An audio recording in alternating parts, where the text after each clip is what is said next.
Hey there, tech fans. Rick here again with another gadget that I think you're going to really like. It's the Blink XT2 wireless weatherproof camera system from Amazon. And this solution packs so much technology into this tiny little camera that it makes it super simple to keep an eye on your property and your home while you're away. Now, as part of this clip, I'm going to start off with an understanding of exactly what feature sets this camera provides, because if you're in the market for a home security system, it's important to understand what features matter so you can compare this system against something else you may be looking at.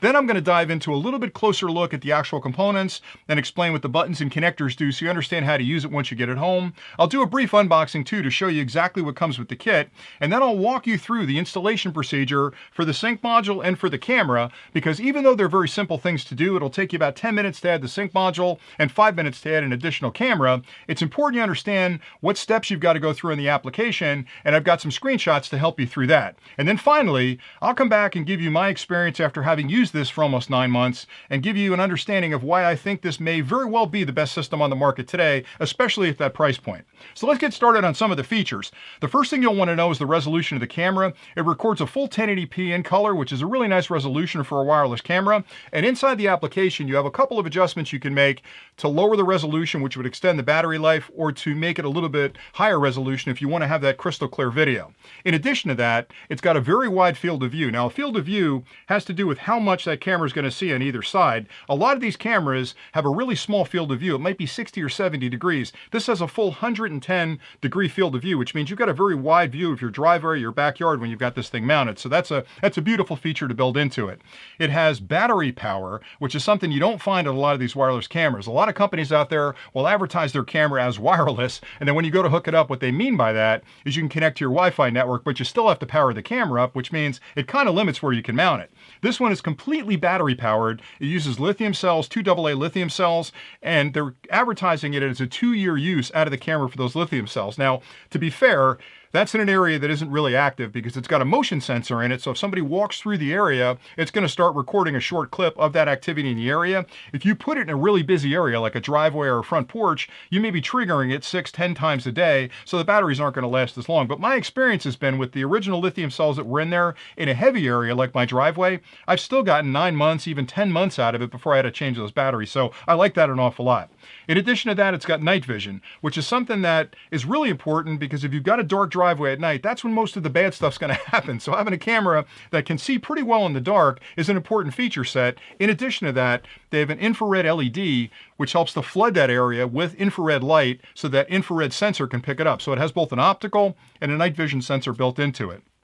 I'd mentioned the motion sensor before. A lot of these have motion sensors, again, that are kind of a wide trigger. So if a leaf blows through or a tree waves a little bit with its branches, it'll trigger the motion sensor. This one has a customizable motion sensor area in it, so you can actually dial in to just be your driveway and not get those bushes or not have that over the fence. There's a dog on the property next to you. You won't have that dog triggering it all the time. And they actually give you 2 different resolutions for setting those motion areas in your environment. So it's a very sophisticated product that you have a lot of control through the application with it. It's got an IP65 weather rating on it, which means you can put it anywhere you want outside. Now, IP65 means that it's completely sealed from dust. It's called ingress protection. It's completely sealed from dust, and you can hit this thing full blast with a garden hose, and it's still going to work just fine. So don't have any worries about putting this up in a gutter or mounting it to the side of your house. Even if you live in really, really inclement weather, it's going to handle that just fine. The thing I love most about this, though, is the fact that it's wireless and it's battery powered, which means it is so easy to move around. So if you've got it mounted in a particular location, and maybe you want to move it to another location, you can just pop it off the wall, pop it wherever you want to use it, and it'll pick right up on the Wi-Fi and start recording again. Another nice thing that this provides is a lot of these cameras have cloud storage, which is sort of recording it and right up to the cloud over your Wi-Fi network. And a lot of companies will charge you quite a bit of money to have that cloud storage for a period of time. This system comes with free cloud storage. So what that means is it's going to record whatever activities are going on, uploads immediately to the cloud so it's there and it's safe and protected. And if a bad guy shows up at your house and sees the camera and yanks it and runs off with it, it doesn't really matter because all the video that it recorded is up in the cloud, so you can still review that. And actually, you'll get a better picture of that guy walking up to the camera to grab it off your wall. So I love that it's got free cloud storage.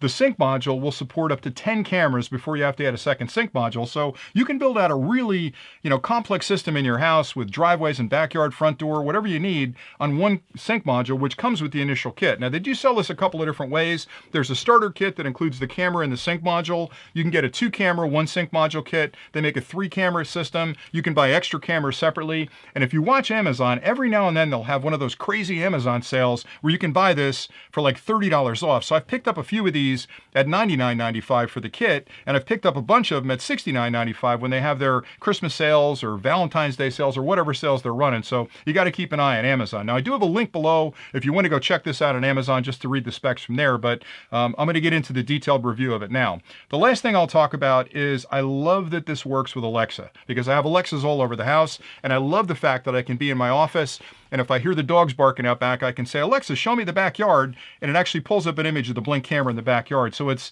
versatile, it's inexpensive, and it's incredibly complete as far as feature sets go. So I love this camera. It's just been working really well for me for about 9 months. So stay tuned now, and I'll actually do the unboxing, and then I'll get into the closer look at the two products. The basic Blink XT2 camera system kit includes the Blink camera, the sync module, a mounting bracket, a spacer for use with that mounting bracket, and 2 screws to attach that mounting bracket to your home. Also included is a power supply and a short cable with a USB-A connection on one end that connects to the power supply, and a micro USB connection on the other end that connects to the sync module and provides all the power you'll need. Also inside the box, you'll find a Blink XT2 setup guide that will give you all the information you need to understand how to install and set up your system. There's a Blink sticker in there as well. That's a great thing to put on your front door to let people know that you're using a Blink XT2 system around your home and you may be recording footage. And then finally, there's a contact card that gives you really good information on how to get a hold of the company if you have questions or problems with your product once you get it home. Now I'll provide a quick overview of the Blink XT2 camera and point out some of its high-tech features. The camera system is enclosed in a completely weatherproof case with an IP65 rating, which means you can operate this camera fine under any weather conditions around your home. On the front of the camera, starting at the top, you'll find a lensing system with both an optical and an infrared sensor behind it. The optical sensor can record HD 1080p color footage during the day, and the infrared sensor does an excellent job of capturing night vision footage in almost total darkness. To the left of the lensing system is a one-way directional microphone that's used to pick up audio in the vicinity of the camera. To the right of that lensing system is a blue LED. When this camera is recording, that blue LED will normally turn on to let people in the area know it's recording. Now, if you're mounting this maybe low on your house or in an area you want to be very secure and very private, you can turn that LED off, and I'll show you how to do that in a minute. Below that is a passive infrared detector system.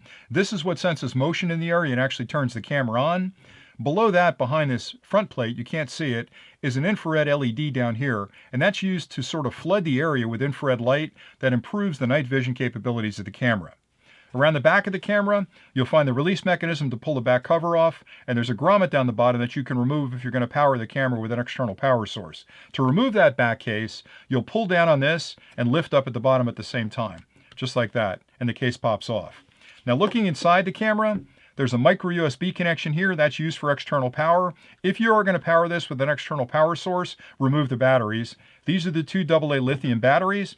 And before I'd mentioned a second ago that you could turn off that LED, that little switch is right there.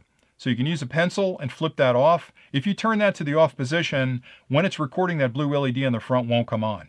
And that's pretty much it for the camera system. The sync module has a few indicators and ports that you need to be aware of. There's a Wi-Fi indicator LED on the top and a power indicator on the bottom. Once you connect this up to the included power supply, the power LED will come on, and the LED will indicate you've got a good Wi-Fi connection. On the side of the unit is the power supply connection that's used with the included power supply. Again, a standard micro USB connection. On the back of the unit is the QR code you'll need to scan to actually add it to your system. And that's pretty much it for the sync module. To get started, download and install the Blink application and tap Create Account. Verify that your local region is correct and tap OK. Enter and confirm your email address and tap Next. Create and verify a unique password and tap Create Account. Check your email for verification from Blink and respond to activate your account. Once you respond to the email, your account will become activated. Tap Blink to get started. Tap Add a System. Choose a name for your system and tap Done. Tap Add Sync Module. Verify your Wi-Fi network login and password, and then tap Ready. Grant access to your camera for scanning and tap OK. Power up your Blink Sync module by plugging the charger into the wall and connecting it to the sync module. Make sure the green LED is lit solid and the blue LED is flashing. When the lights match this pattern, tap Yes. Allow the app to connect to the sync module and then tap Join. Choose your preferred Wi-Fi network, tap its icon to select, and then enter the password.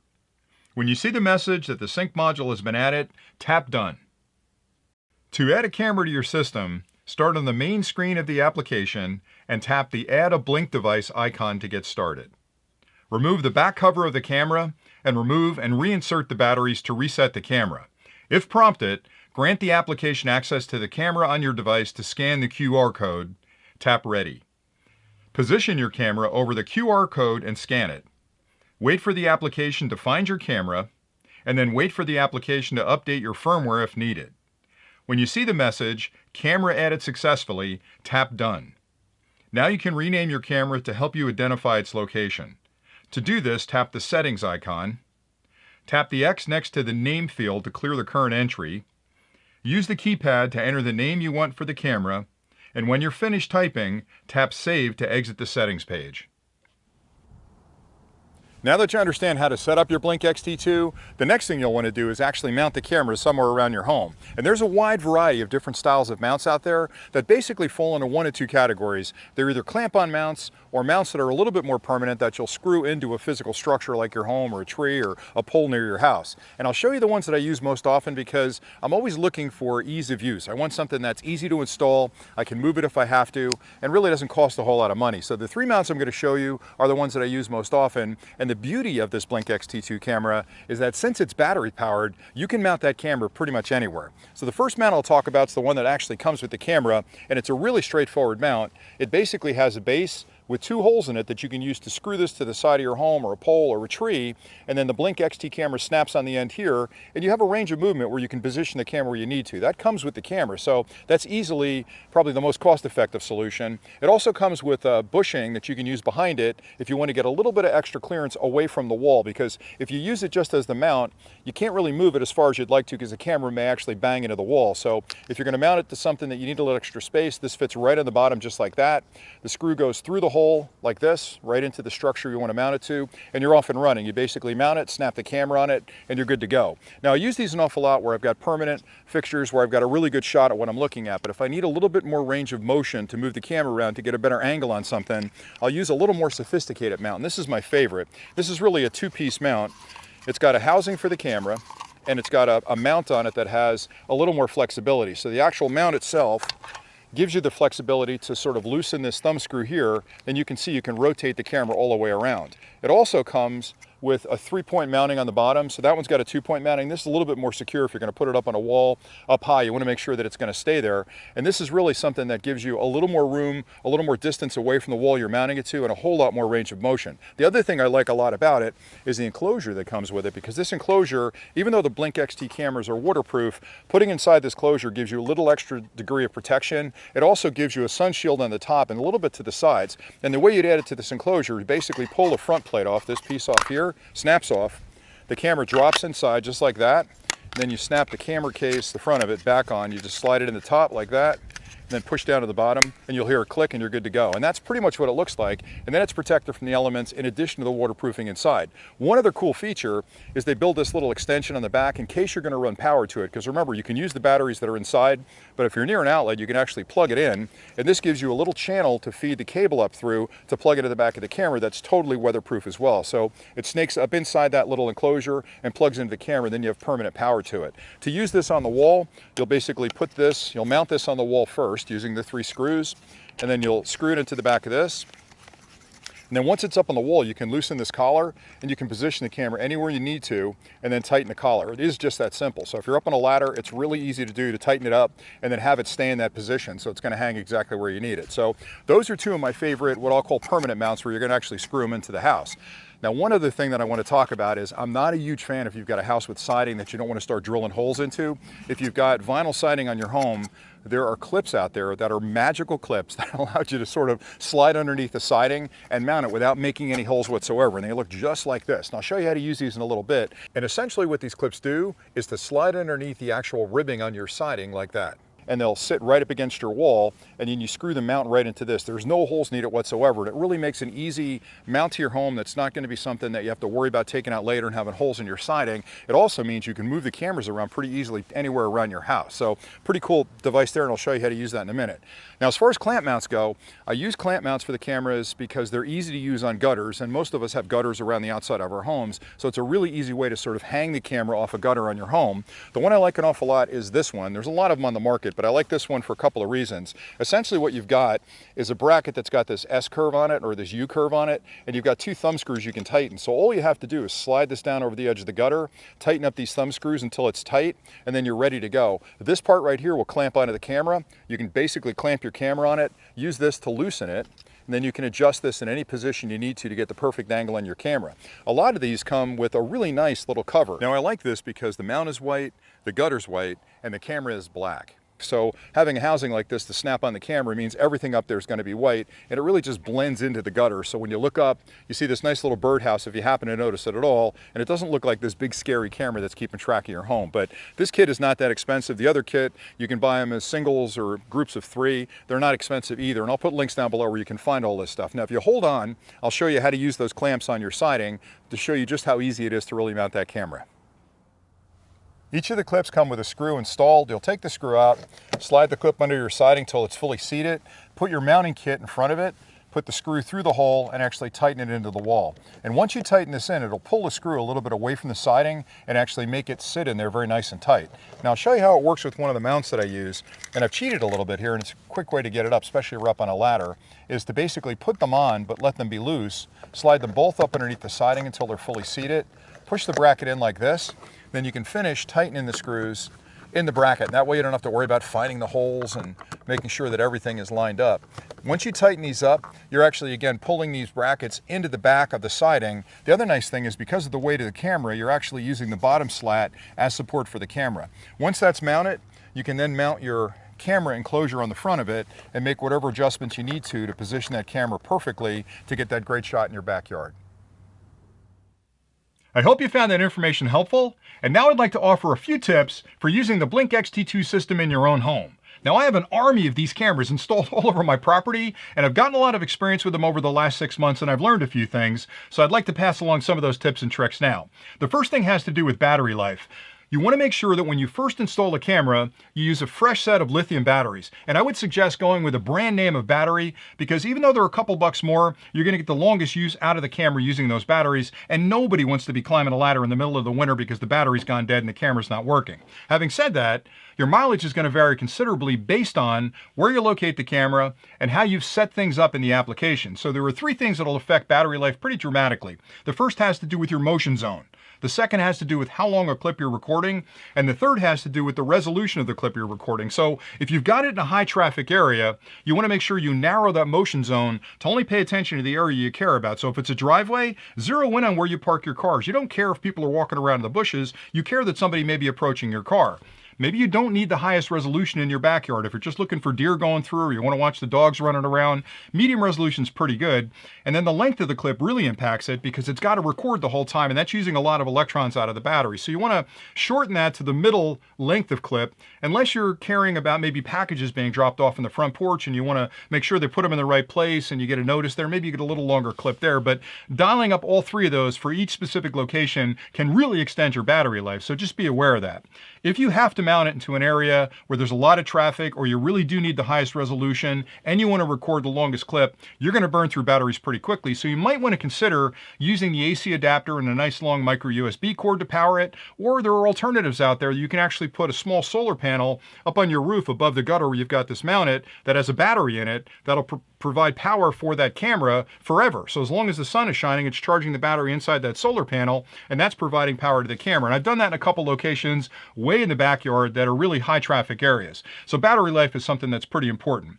Next to that, I would recommend when you mount the camera, you're going to be tempted to mount it really high to get the most visibility of a particular area. The challenge with that is the resolution is not going to be that great. Now you can digitally zoom in by swiping across the screen and really dial in to look at somebody's face, but if that camera is 30 feet up in the air, you're not going to really be able to recognize who that is. So in areas where you care about seeing somebody's face or recognizing somebody, or if you want to use the two-way audio to talk to somebody, mount it low enough where you're not at eye level, but you're a little bit higher than eye level, and that gives you the best picture possible. You can easily recognize who it is on your front porch, and they can hear you and you can hear them. If that camera's 30 feet in the air and you're yelling down to somebody in that driveway, they're not going to understand a thing you're saying. So camera placement is important, and I know a lot of people look at that and think, Rick, if I put the camera that low on my front porch, somebody's going to grab it and run off with it. Well, you've got footage of that person grabbing your camera and running off with it, so you're kind of protected there.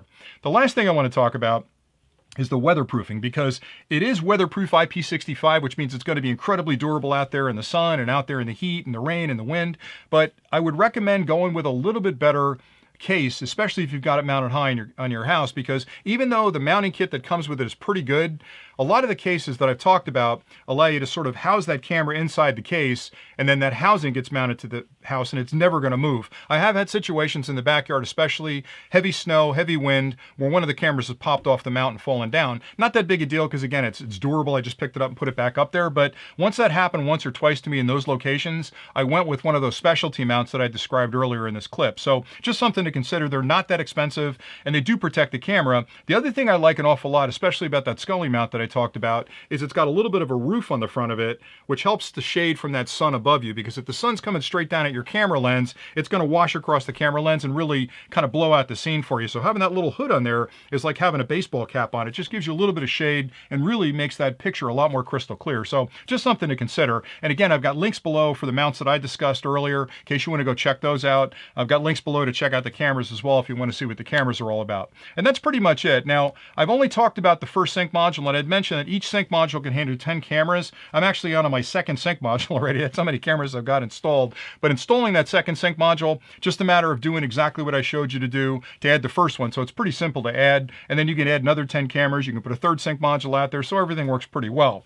The last thing I'll say is that if you're in an environment where you've got a really big yard, or you want to locate this really far away from you, maybe there's a down patio in the back corner of your yard, you may not be able to have a decent enough Wi-Fi signal between the two. So in that case, even though you're using less than 10 cameras, you might very well want to invest in a second sync module to get it a little bit closer to those cameras that are way out in the backyard. It's not like the cameras won't work, but if it's too far away and the Wi-Fi signal's not strong enough, you're going to get delay in there for transmitting that data back up to the cloud and being able to see it, especially if you're going to be barking at an Alexa saying, hey, show me the back patio. It might take a couple of seconds for it to actually sync up. So just something to consider. My advice would be to start with a single system, install the sync module, install the camera, and just see how you like it. I love them. I've been using them for quite some time. And for me, this is the go-to camera. When anybody asks me, I'm thinking of putting a security camera up on my front porch or in my backyard or around my cars, this is the one I recommend, because for $100, you can't beat the quality of this camera with the technology built into it. It's just a wonderful solution. So just something to consider. One last thing I'll say, which I love, is the fact that it's ultimately portable. So if I go mounted on the side of my house watching something, I can pop it off that mount, bring it out in the backyard and put it down near the tree to see the squirrels show up. Or if I've got chipmunks running around back there, there's nothing cooler than setting this thing down outside of a chipmunk burrow and having the motion detector see them pop out of that little burrow and run around back there. For me, that's just a delightful thing to do. So just something to consider. But you can use them in the house, you can use them outside the house, and they're just I think a wonderfully portable camera that does everything I need it to do. So that's pretty much it for today. I hope you found this information helpful. I love doing these kind of technology clips, so if you guys find these useful, I'll continue to do it. I will follow this clip up with a much more detailed conversation about the application and the settings inside the application and how you would set those up for the best use. I couldn't build it into this one because it was long enough already. So if you're a fan of this type of technology, make sure you stay tuned to the channel, and I'll post that as sort of a part 2 to give you a much deeper dive into the application behind it. But that's pretty much it for today. So thanks an awful lot for watching, and until next time, stay nerdy.